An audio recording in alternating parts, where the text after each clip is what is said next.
1936 à Berlin, la capitale du Troisième Reich. Ce stade monumental flambant neuf est le théâtre de la plus grande opération de propagande nazie de tous les temps.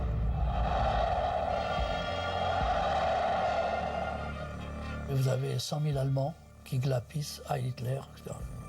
On ne peut pas dire autrement. Des ouragans, des vagues de Heil, Heil, Heil. Et c'est une cérémonie nazie, qui était le décalque parfait des cérémonies de Nuremberg. Cette gigantesque cérémonie n'est pourtant pas un congrès du parti nazi. Adolf Hitler annonce l'ouverture des Jeux Olympiques. Mobilisation pour le sport et la paix. Au regard d'aujourd'hui, l'image paraît impensable. Pourtant, 3 ans avant la Deuxième Guerre mondiale qui va décimer l'Europe, Adolf Hitler voit défiler devant lui ses futurs ennemis, les États-Unis, l'Angleterre et même la France. Aucun État, aucune nation n'a osé s'opposer aux Jeux à Berlin. Personne ne bouge, on laisse faire. On laisse faire, c'est justement ce côté laxiste qui fait qu'on a été quelque part un peu complice. Mais non, le mouvement olympique voulait que ces Jeux perdurent. Ultra médiatisé par les premières télés de l'histoire, ce sombre spectacle fut l'accomplissement d'une stratégie méticuleusement planifiée pour tromper les grandes nations.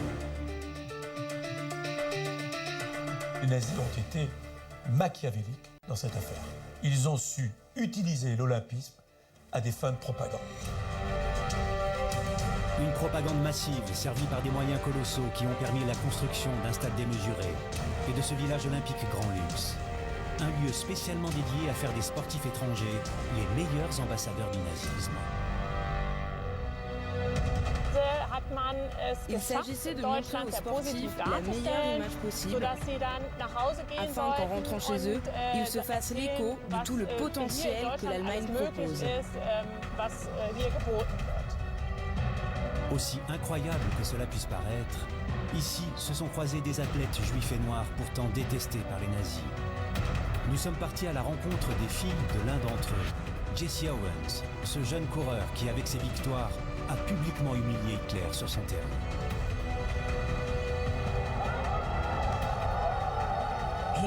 Il gagnait tout le temps. Je pense que c'était une énorme surprise pour la plupart des gens. C'était fou. À chaque fois qu'il rentrait sur la piste, il y avait une énorme hola. Mais les athlètes les plus rebelles ont été systématiquement écartés. C'est l'histoire de l'une des dernières survivantes de l'époque, Gretel Bergmann, une championne juive et allemande. Ils ne m'ont pas laissé concourir. J'ai gagné les éliminatoires, mais je n'ai pas participé aux JO parce que j'étais juive et que pour eux, j'étais le mal incarné. Personne d'autre n'a une histoire comme la mienne. Comment l'appareil nazi a-t-il mystifié les dirigeants des plus grands pays pour glorifier leur idéologie guerrière devant les caméras du monde entier? Les Jeux Olympiques de 1936, une manifestation qui devait célébrer la paix entre les peuples, devenue à jamais les Jeux de la honte.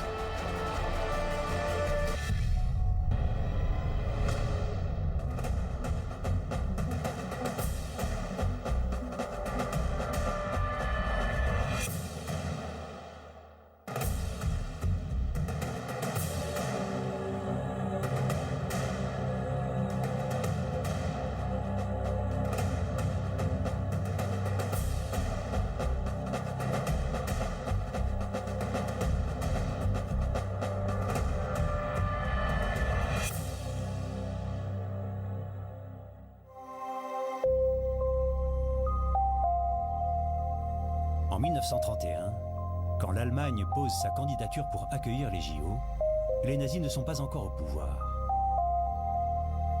Mais le pays, en crise depuis la Première Guerre mondiale, porte en lui les germes de l'extrémisme xénophobe.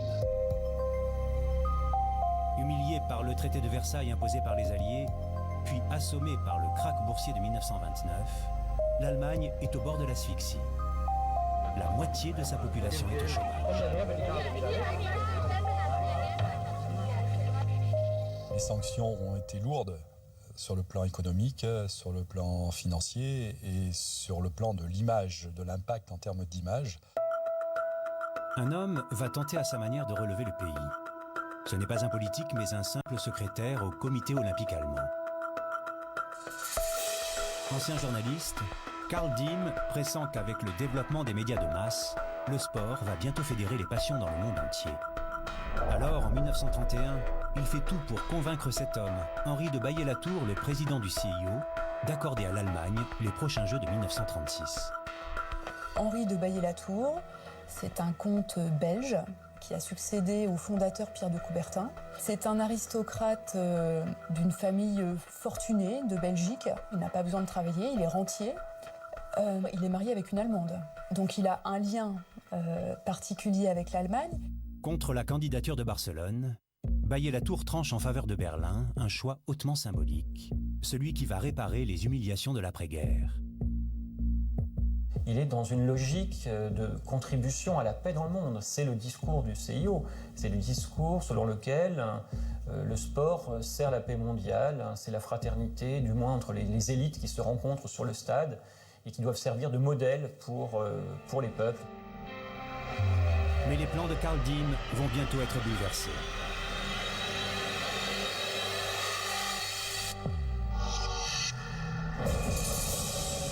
Le 30 janvier 1933, Adolf Hitler est nommé chancelier.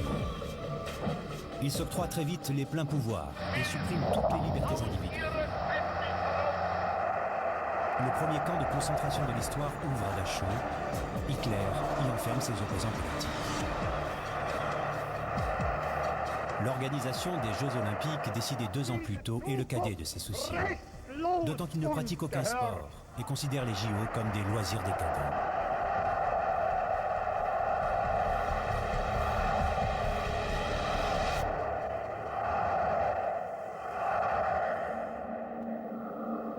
Karl Diem tient à tout prix à ces Jeux, quitte à se confronter à Hitler. Il trouve un étonnant soutien auprès d'un juif converti au protestantisme, son patron, Theodor Lewald, le président du comité olympique allemand. Dès mars 1933, ces 2 personnages demandent une entrevue au chancelier Hitler pour tenter d'infléchir sa position et de le convaincre de l'utilité des Jeux. L'entrevue se tient à la chancellerie du Reich. Lewald et Diem font face à Adolf Hitler. À ses côtés, écoutant attentivement les 2 hommes, son ministre de la propagande, Joseph Goebbels.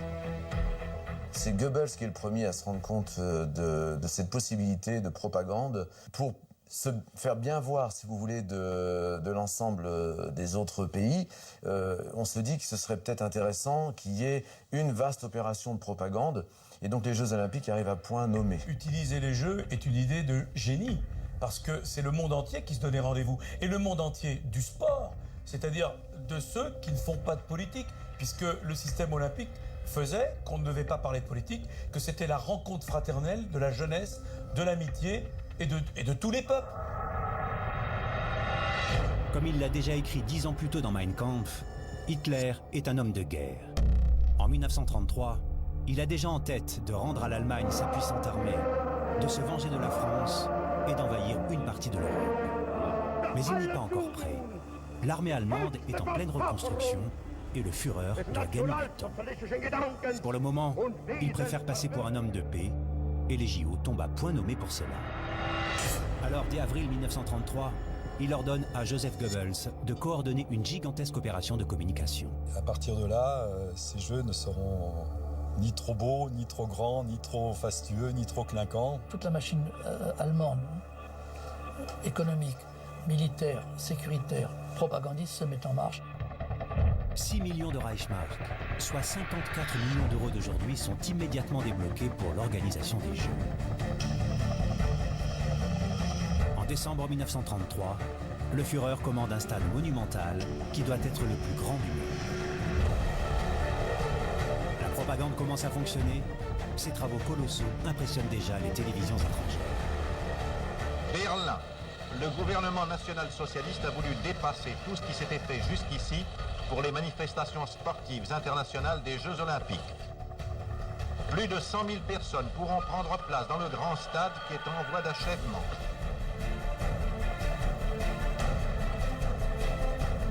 Hitler, lors de la première visite de cette enceinte sportive en construction, s'en est pris à l'architecte en disant « mais ce stade, ok, il est prestigieux, il est beau, mais il est trop petit pour nos jeux, il est trop petit. » Un stade de 100 000 places, il était trop petit. La folie des grandeurs nazies ne s'arrête pas là. À la périphérie de Berlin, le Führer imagine un village olympique somptueux. Ici, pendant 15 jours, les athlètes du monde entier vivront et s'entraîneront avec tout le confort moderne.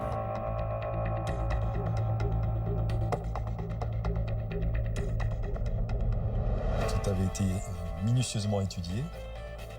Des salles de vie, 40 restaurants, des salles de spectacle, des salles de télévision, puisqu'on allait retransmettre un certain nombre d'épreuves en direct, un sauna finlandais, et un site qui était vraiment un oasis paradisiaque. Ici, au village olympique, l'idée était de proposer un village pittoresque et idyllique, à l'image d'un village allemand typique. On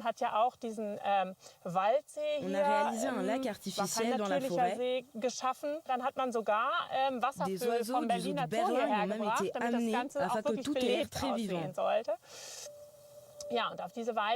Il s'agissait de montrer aux sportifs la meilleure image possible, afin qu'en rentrant chez eux, ils se fassent l'écho de tout le potentiel que l'Allemagne propose.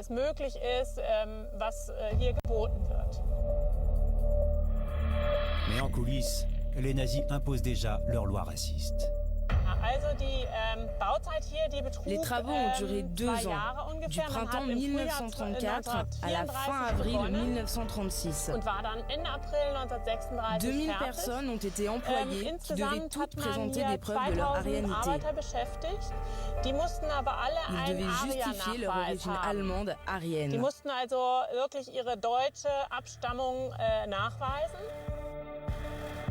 Un inquiétant mélange des genres s'opère. Le contrôle du village olympique est confié à un capitaine de l'armée allemande, Wolfgang Fürstner. Il vivra dans cette maison au milieu des sportifs.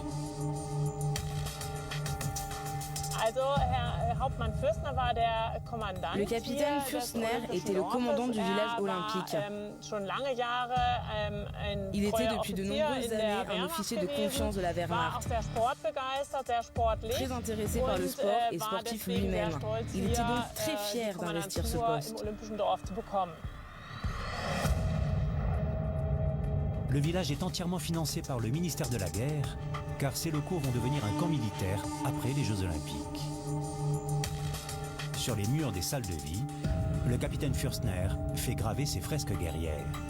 Dans le reste de l'Allemagne, les nazis durcissent leur régime. 15 septembre 1935, moins d'1 an avant l'ouverture officielle des Jeux Olympiques de Berlin, Hitler proclame les lois de Nuremberg. Les Juifs sont privés de la citoyenneté allemande. Leurs magasins sont pillés. Ils sont exclus de tous les emplois publics. On leur refuse même l'entrée dans les hôpitaux.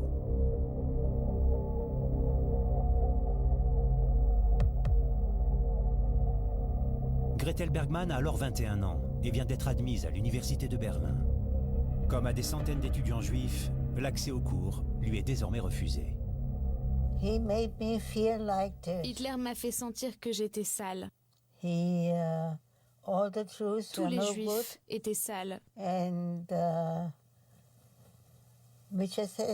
devait s'y habituer. On ne pouvait pas acheter dans les magasins où on allait d'habitude.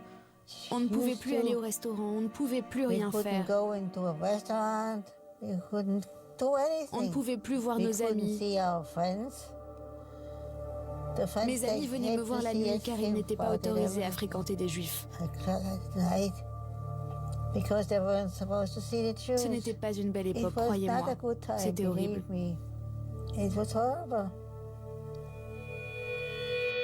Gretel est passionnée d'athlétisme et particulièrement douée en saut en hauteur. Promise à un grand avenir de sportive, elle collectionne les récompenses. Mais les lois de Nuremberg l'écartent de son club et de toutes les installations sportives du pays. juif, elle décide de s'exiler. Ses parents ont tout juste la somme nécessaire. Elle s'en va seule. Mes parents m'ont dit de partir parce qu'il n'y avait plus aucun avenir pour moi en Allemagne.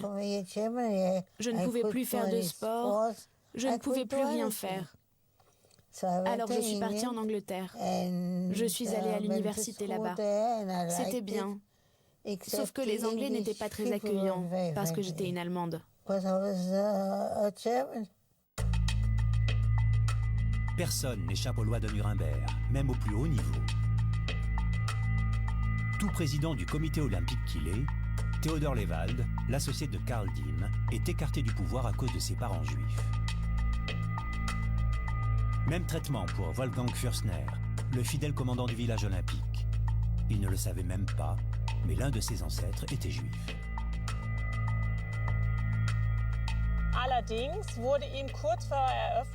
Peu avant la fin des travaux, il a été rétrogradé à un poste inférieur et il a été remplacé par un lieutenant-colonel de l'armée. Il fallait l'évincer avant l'arrivée d'Hitler le 17 juin pour l'inauguration officielle.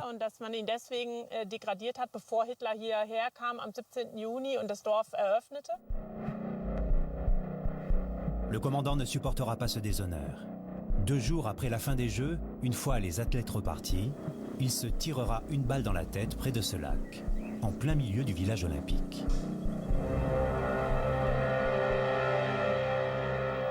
Devant cette Allemagne plongée dans la terreur, le président du CIO, Henri de Baillet-Latour, ne réagit pas. Le comité international olympique, sorte de vierge effarouché, dit non, nous on ne fait pas de politique. Nous, on a les mains propres, nous sommes apolitiques, circuler, rien à voir. La question de la situation des Juifs en Allemagne, des droits de l'homme en Allemagne, la démocratie en Allemagne, c'est pas notre problème, nous sommes au-dessus de tout ça. Berlin, c'est la promesse de jeux grandioses, et ça c'est le vœu le plus cher du CIO, très certainement. Et aussi une autre raison, c'est que ni Baillet-Latour, ni les membres du CIO, dans leur quasiment majorité, ne sont vraiment hostiles au régime nazi. Personne ne bouge, on laisse faire. On laisse faire, c'est justement ce côté laxiste qui fait qu'on peut se dire qu'on a été quelque part un peu complice et que le mouvement olympique lui-même aurait dû s'offusquer. Les premières contestations se font tout de même entendre de l'autre côté de l'Atlantique. Des dizaines de dirigeants sportifs et politiques américains envoient au CIO des lettres d'appel au boycott.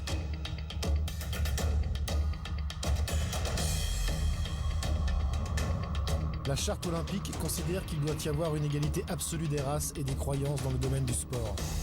C'est l'antithèse directe de l'idéologie nazie qui fait de l'inégalité raciale la pierre angulaire de sa pensée.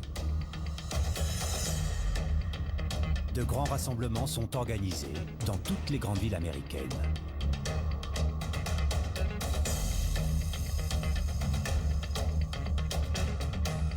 À New York, le Madison Square Garden abrite régulièrement des milliers d'opposants aux Jeux d'Hitler.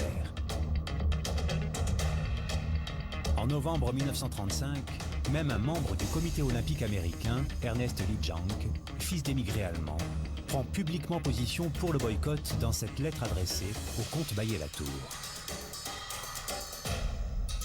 Ni les Américains, ni les représentants d'autres pays ne doivent participer aux Jeux de l'Allemagne nazie sans être conscients qu'ils cautionneront ainsi l'idéologie des nazis et leur sordide exploitation des Jeux. Il est aussitôt sanctionné par Baillet-Latour, qui lui reproche de s'occuper de politique. Ernest Liedtjank est exclu du mouvement olympique, une décision rarissime.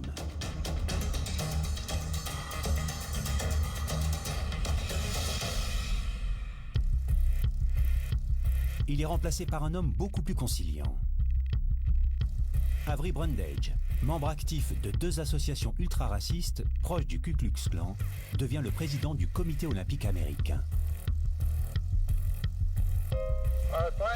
Nous trouvons que la préparation allemande est très bien menée. Je suis sûr qu'ils seront prêts à recevoir comme il se doit les athlètes du monde entier. Avec cette nomination, le CIO parvient à étouffer les tentatives de boycott aux États-Unis. Mais entre-temps, le mouvement s'est étendu en Europe, à l'initiative des organisations communistes.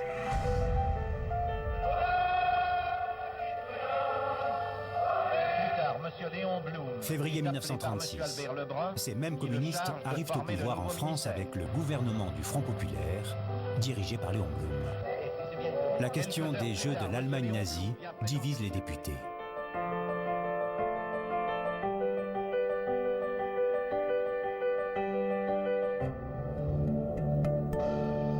Noël Vandernoot a suivi attentivement tous ces débats. Il a alors 12 ans et dans 6 mois, il doit participer au JO pour assister ses oncles dans l'épreuve d'aviron. À ce moment-là, et à la Chambre, il y a eu des débats terribles pour savoir si oui ou non on allait voter les crédits pour que l'équipe de France puisse partir à Berlin. On continuait de se préparer, mais sans être certain qu'on allait y aller. Et il n'avait pas pris de décision encore. La menace de boycott prend de l'ampleur au moment même où l'Allemagne termine ses travaux titanesques. Les nazis risquent d'être privés de la gigantesque opération de propagande qu'ils préparent maintenant depuis 3 ans. La crainte majeure de l'appareil nazi qui s'est approprié les Jeux Olympiques était qu'on leur enlève l'organisation des Jeux. Le CIO était en mesure, à un moment donné, pour des raisons majeures, de dire eh bien nous vous retirons l'organisation des Jeux et nous les attribuons à notre capitale. C'était une crainte que de se faire déposséder de l'organisation des Jeux. Il leur faut absolument se donner une image respectable. Maîtrisant parfaitement la force des symboles, leur regard se tourne vers le père des Jeux Olympiques, Pierre de Coubertin, le fondateur du CIO qui avait organisé la première Olympiade moderne à Athènes 40 ans plus tôt. En 1936, le vieil homme de 73 ans vit reclus à Lausanne.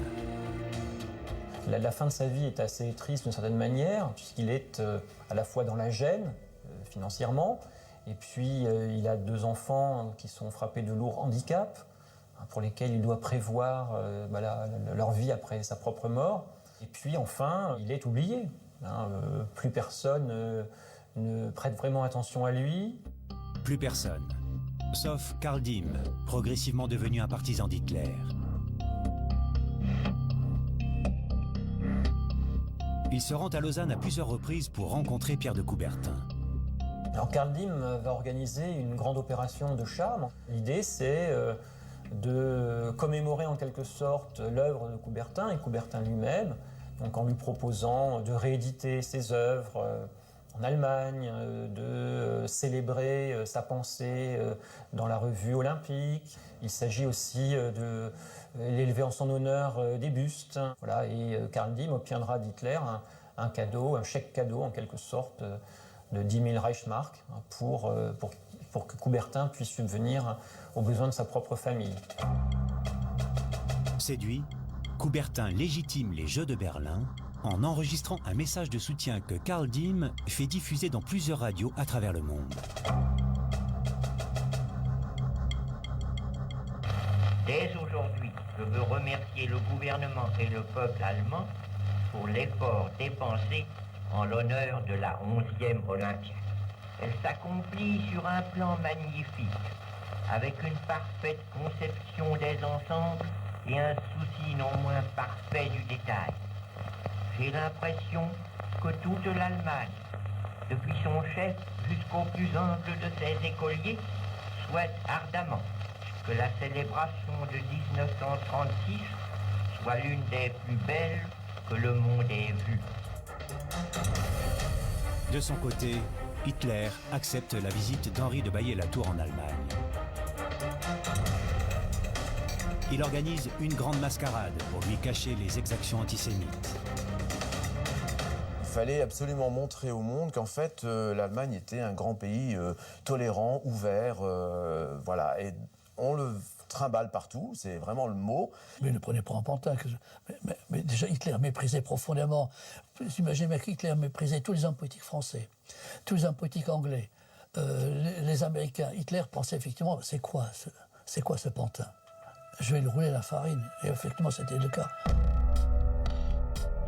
Tous les gouvernements se font berner devant les minces promesses d'Adolf Hitler.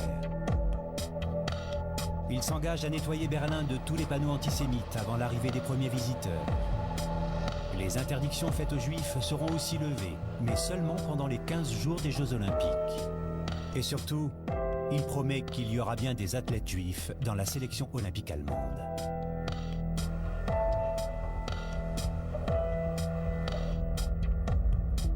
Gretel Bergmann, la jeune championne exilée en Angleterre, est rappelée de force. Ce qu'ont dit les nazis à ma famille, c'est elle doit revenir et concourir pour nous. Ils m'ont demandé de rentrer en Allemagne. J'ai dit non, je ne rentrerai pas. Mais ils ont menacé ma famille. Alors je suis rentrée. Les nazis utilisent Gretel Bergmann comme alibi aux yeux du monde. Ils la font participer aux épreuves éliminatoires, tout en maintenant une surveillance permanente sur elle. J'étais toujours en danger.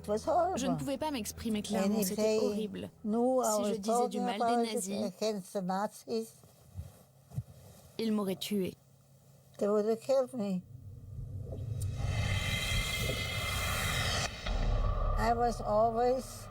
Pendant les éliminatoires, j'étais toujours exclue. Ils étaient assis et couraient, et moi j'étais assise de l'autre côté. J'étais complètement mise à l'écart, et ils n'étaient vraiment pas contents quand je gagnais. Je donnais vraiment le meilleur de moi-même, car je voulais leur montrer de quoi une juive était capable.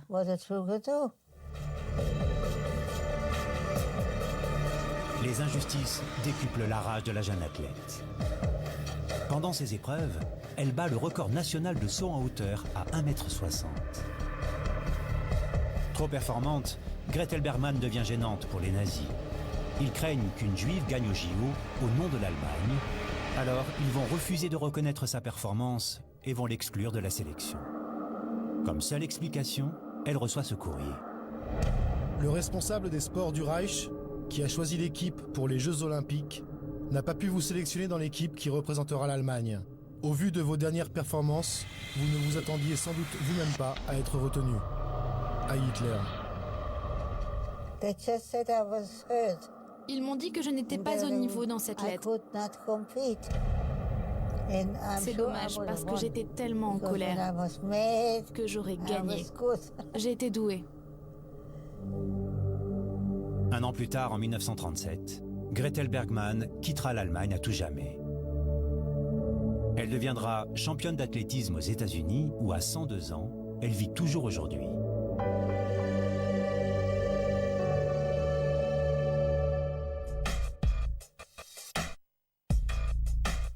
Les manœuvres nazies, toutes grossières qu'elles soient, ont suffi à rouler le monde dans la farine. Les États-Unis, l'Angleterre et même la France se prononcent contre le boycott. À l'été 1936, la grande opération de mascarade nazie peut démarrer. Première étape, cette campagne de communication dans laquelle est joué à fond le parallèle entre l'homme pur arien et l'athlète antique. Des dizaines de statues gréco-romaines sont érigées dans les rues de la capitale. Et le 20 juillet, la flamme olympique est allumée dans le bois sacré d'Olympie avant d'entamer le premier relais de son histoire pour Berlin. Un habile mélange des symboles au service de la propagande nazie. Ce feu purificateur qu'ils avaient déjà utilisé quelque temps auparavant lors du grand auto-da-fé de mai 1932 pour brûler les livres, et puis la torche qui servait évidemment aux parades. Voilà, cette torche-là devient, par la grâce des Jeux Olympiques, une torche symbolisant le pacifisme et la trêve olympique. Là encore, le relais de la flamme est une idée de Karl Diem. Karl Diem est un admirateur de l'Antiquité grecque. Il y a dans l'intelligentsia nazie l'idée que les Hellènes, les ancêtres des Grecs, sont des Ariens et que donc l'Allemagne nazie, d'une certaine manière, en travaillant les corps par le sport, retrouve l'Antiquité grecque. Le décor est en place, nazisme et olympisme se confondent. Les Jeux d'Hitler peuvent commencer. À la fin du mois de juillet, 75 000 visiteurs débarquent à Berlin, naïvement joyeux. Parmi eux, 200 sportifs français comme le jeune Noël van der Noot. Tous sont venus, car pour eux, les JO sont avant tout une grande fête apolitique. Les athlètes étaient tous d'accord pour aller aux Jeux. Pourquoi? Je vais vous le dire. Parce que c'est un gros sacrifice, il faut se préparer. Vous voyez ce que je veux dire? Tout le monde était content. Et puis ils se disaient, on va sortir de nos frontières. Parce qu'il y avait très peu de Français qui avaient voyagé. Les Français n'avaient pas de vacances, rien du tout. C'était une évasion de se dire, on va sortir de nos frontières, on va participer quand même à une grande fête. Parce qu'en principe, il faut le prendre comme ça. C'est une grande fête, les Jeux Olympiques. Dans Berlin, c'était inondé de drapeaux nazis et des drapeaux olympiques avec les anneaux. Il était noyé, le peu qu'il y avait, au milieu de tous ces drapeaux. Ça en était farci. C'était noir de drapeaux d'Asie aux fenêtres, partout. Les drapeaux olympiques, on en voyait très peu. Le 1er août, l'ouverture des Jeux Olympiques se transforme en gigantesque fête nazie. L'idéal pacifique a laissé la place à une démonstration de la puissance militaire allemande. Les jeunesses hitlériennes, les SA, les SS et toutes les forces de sécurité défilent dans Berlin sous les yeux de dizaines de milliers de personnes venues de 49 pays. Hitler peut se réjouir, 100 000 personnes vont l'acclamer dans son stade monumental, flambant neuf. Là, je le revois, là, il était toujours, vous savez, la tête droite, là. Il passait devant nous, là, suivi par tout son aréopage.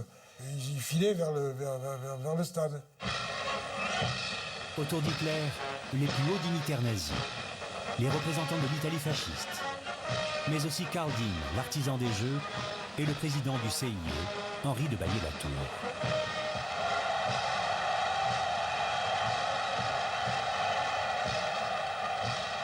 Tout le monde était là. Et Hitler, c'était sans arrêt. Sans arrêt, le Führer, c'était quelque chose de... Il mettait le peuple en furie, lui. C'est invraisemblable. Le défilé des athlètes. L'hymne allemand, mais aussi l'hymne nazi, sont entonnés par la foule. Une foule qui se lève à l'arrivée des athlètes, pas simplement ceux du Reich d'ailleurs, les athlètes américains et particulièrement les athlètes français qui font une forte impression. Car les Français vont se montrer incroyablement naïfs. La France. La délégation emmenée par la petite mascotte Noël van der Noot, ici à droite, tend le bras en direction d'Hitler. Dans leur esprit, ils reproduisent le salut olympique qui était d'usage lors des Jeux précédents comme à Paris en 1924. Mais ce geste ressemble à s'y méprendre au salut nazi. À ce salut des Français répondent des saluts nazis puisque la foule semble se lever d'un bond en quelque sorte pour rendre aux Français le salut nazi. On n'a pas pensé qu'ils pouvaient faire un rapprochement entre les deux, vous voyez. La foule, les nazis et le monde entier interprètent ce geste comme un signe d'allégeance au Führer. Par sa seule naïveté, l'ennemi historique de l'Allemagne montre sa soumission devant Hitler. Seuls les sportifs des pays amis du Reich comme l'Italie fasciste et l'Autriche saluent aussi de cette manière.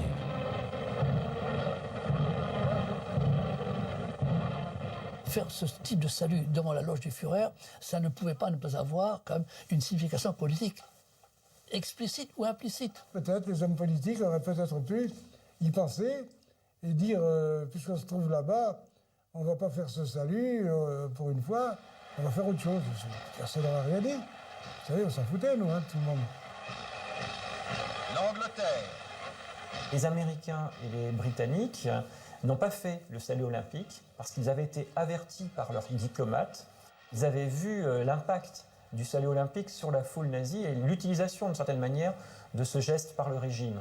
Et l'ordre avait été donné de ne pas faire le geste olympique dans le stade de Berlin, ce qui n'a pas été le cas pour la délégation française. Cette cérémonie d'ouverture à la gloire des nazis se termine sur l'arrivée de la flamme olympique, portée par le parfait athlète arien.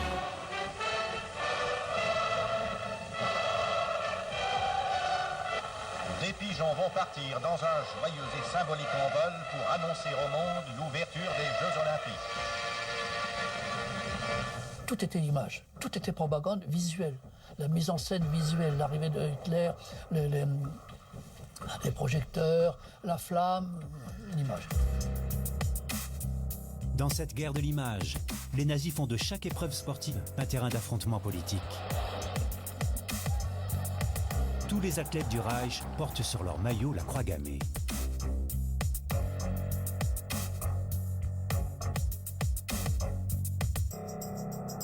Les succès allemands sont tous l'occasion de célébrer la grandeur nazie. Le drapeau est hissé, l'hymne du parti retentit, tandis que leurs athlètes tendent le bras face aux fureurs.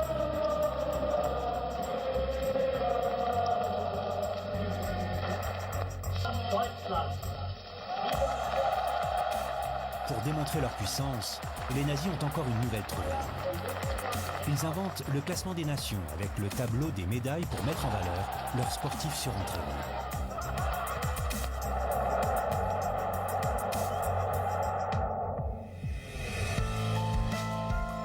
Hitler veut s'assurer que sa propagande soit diffusée à très grande échelle. Alors il a embauché sa cinéaste personnelle, Leni Riefenstahl, qui avec ses 40 caméras et son budget record d'1,5 million de Reichsmark, réalise Les Dieux du Stade, un grand film de cinéma à la gloire des athlètes ariens. Ces jeux colossaux attirent aussi 1200 journalistes internationaux. 2500 émissions de radio y sont consacrées à travers le monde.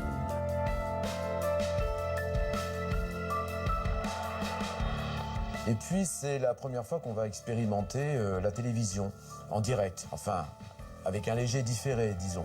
Il y a 25 écrans de télévision qui sont installés dans les salles de cinéma de Berlin et également à la sortie du stade, autour du stade. Et une fois que l'on a filmé, on se dépêche de tirer les pellicules, de développer les pellicules dans les cars régie pour foncer dans les salles de façon à montrer les images. Donc c'est le direct de l'époque. Mais c'est loin des stades que se joue la propagande la plus importante, la plus subtile. Joseph Goebbels se montre aux petits soins avec les journalistes et les invités de marque. Le ministre de la propagande organise des fêtes somptueuses. La plus grandiose, une réception baptisée Nuit italienne à l'île aux Pans, cette oasis romantique en plein cœur de Berlin. La capitale allemande devient le centre de l'activité mondaine. Les rois et les princes de toute l'Europe s'y donnent rendez-vous.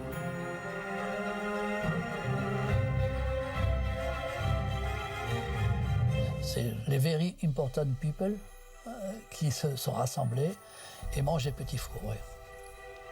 C'est une manière, disons, d'agrémenter le séjour de tous ces gens qui font l'opinion. Lors d'un grand dîner de gala à l'Opéra de Berlin, où il a convié 1200 reporters, Goebbels révèle ses véritables intentions.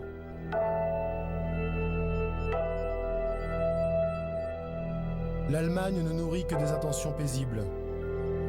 Je vous demande de reproduire vos impressions sur le national-socialisme sans préjugés, dans un esprit vraiment olympique. On distrait les gens. Ouais. Cette idée d'animation, c'est une idée tout à fait moderne. Distraction, animation, mise en jambe, mise en bouche. C'était l'idée de Goebbels, effectivement, faire des visiteurs, des propagandistes, en disant « c'est merveilleux en Allemagne ».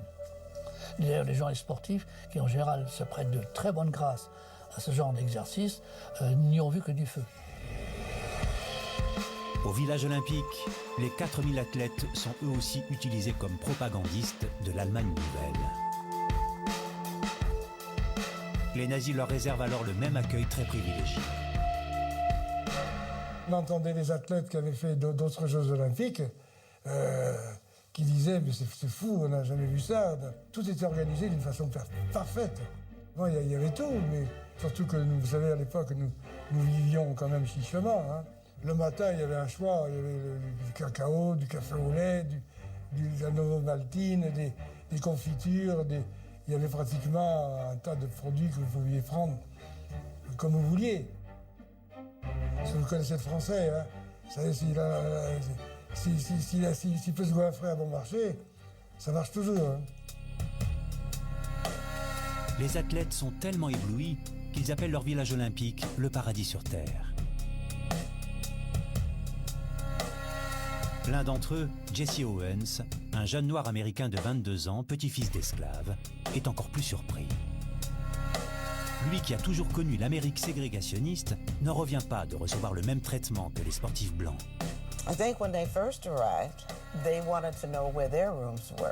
Quand ils sont arrivés, ils ont demandé où étaient leurs chambres, car ils pensaient qu'ils seraient logés dans un autre endroit que les athlètes blancs.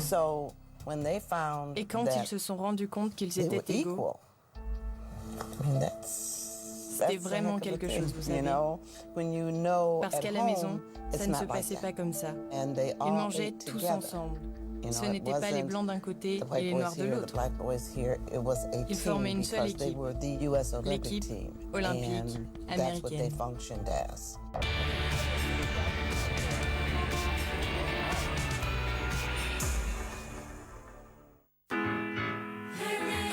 On n'a pas changé, Elodie.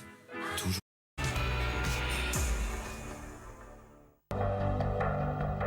Derrière cet accueil méticuleusement pensé, le régime hitlérien n'en reste pas moins ultra-raciste, considérant les Noirs comme des sous-hommes.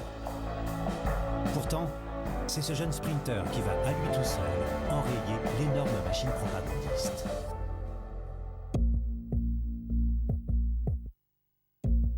« 3 août 1936, en fin d'après-midi, le stade entier a les yeux rivés vers la ligne de départ du 100 mètres, l'épreuve reine.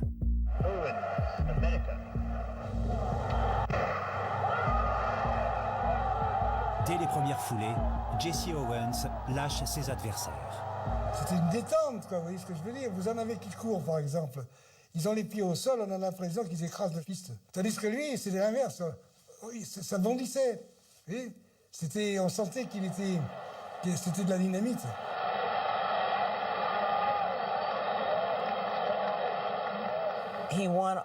Il gagnait tout le temps. Je pense que c'était une énorme surprise pour la plupart des gens. C'était fou. À chaque fois qu'il rentrait sur la piste, il y avait une énorme hall. C'était inoubliable de voir l'enthousiasme sur son visage. Je me vois encore aujourd'hui tout au bord de la piste applaudissant, alors que la foule scandait « Owens, Owens, Owens » pendant qu'il faisait le tour du stade. Tout le monde applaudissait. Jesse Owens, Jesse Owens. C'était vraiment unique. En seulement 10 secondes 3, captés par toutes les caméras présentes, les nazis voient les jeux leur échapper. Et ce n'est pas terminé. Armé de son sourire charismatique, Jesse Owens revient dès le lendemain porter le coup fatal. Il est là pour défier ce sauteur allemand, Muslung, qui détient le record d'Europe en saut en longueur.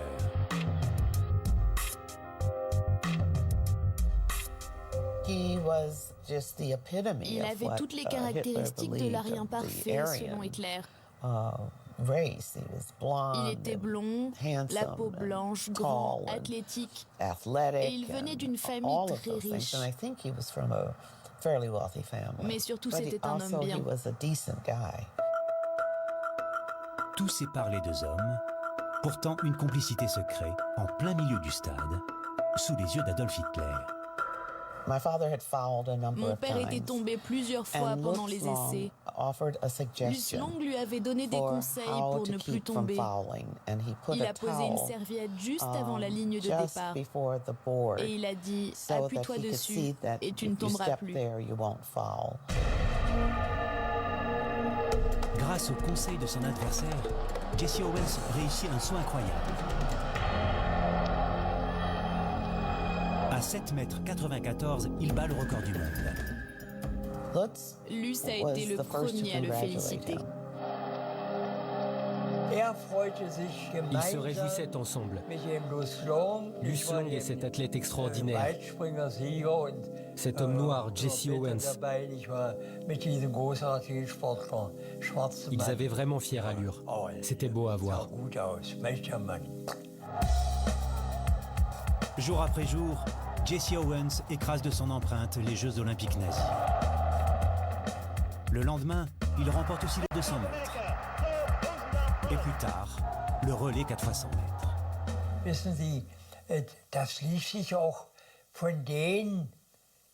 Il y avait bien sûr un contraste entre cette foule en liesse et le calme des dignitaires du parti nazi dans les tribunes. Tous les spectateurs s'enthousiasmaient, mais eux se faisaient remarquer par leur attitude négative.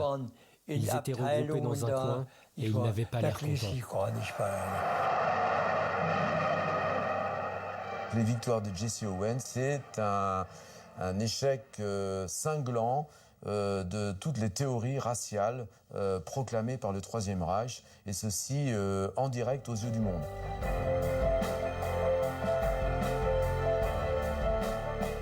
Toute la presse mondiale suivait les Jeux Olympiques et donc a glorifié Jesse Owens.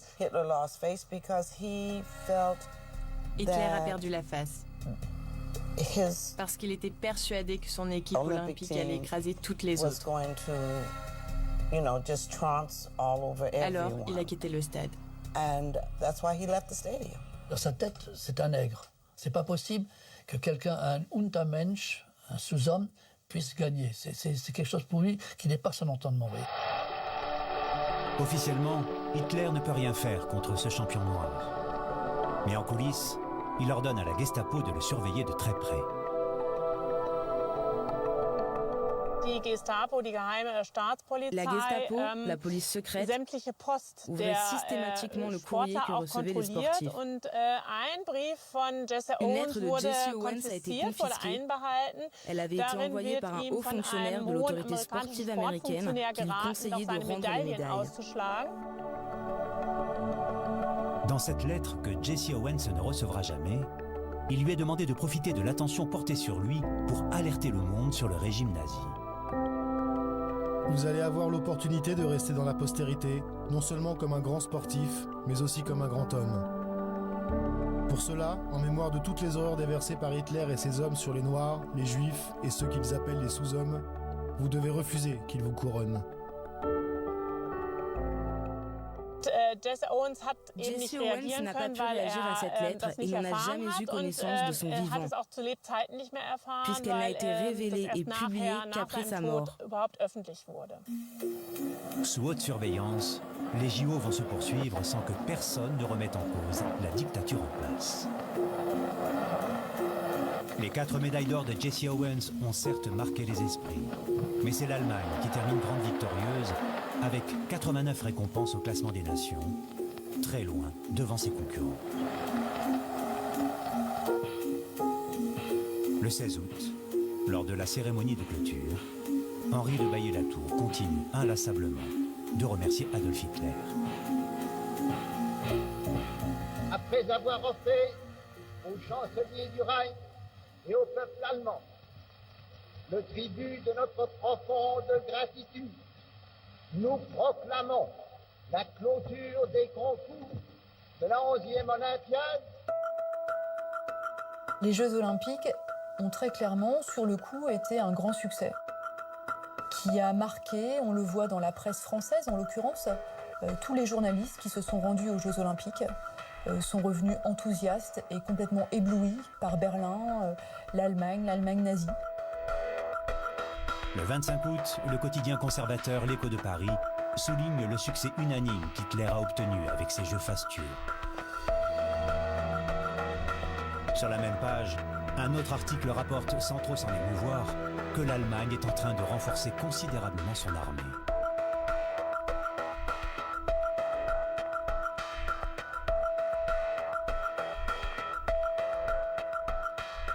Il a réussi à anesthésier l'opinion publique internationale et l'opinion publique allemande.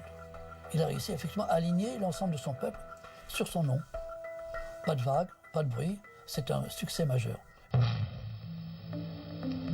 Les JO de 1936 ont agi comme un terrible tour de passe-passe. Alors que tous les regards étaient braqués sur cet événement grandiose, Hitler planifiait en réalité sa stratégie guerrière. Son objectif, c'est de mesurer la soumission de ce peuple à son Führer, à son chef, en vue des mobilisations guerrières futures. J'en veux pour preuve que le jour de l'ouverture des Jeux, l'état-major allemand décrétait la première étape de la préparation guerrière. À peine 3 ans plus tard, toute cette farce de tolérance et de paix entre les peuples montre sa vraie nature. Adolf Hitler déclenche la Seconde Guerre mondiale et ses armées déferlent sur l'Europe.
C'était votre programme avec Coulicar, location de voitures entre particuliers.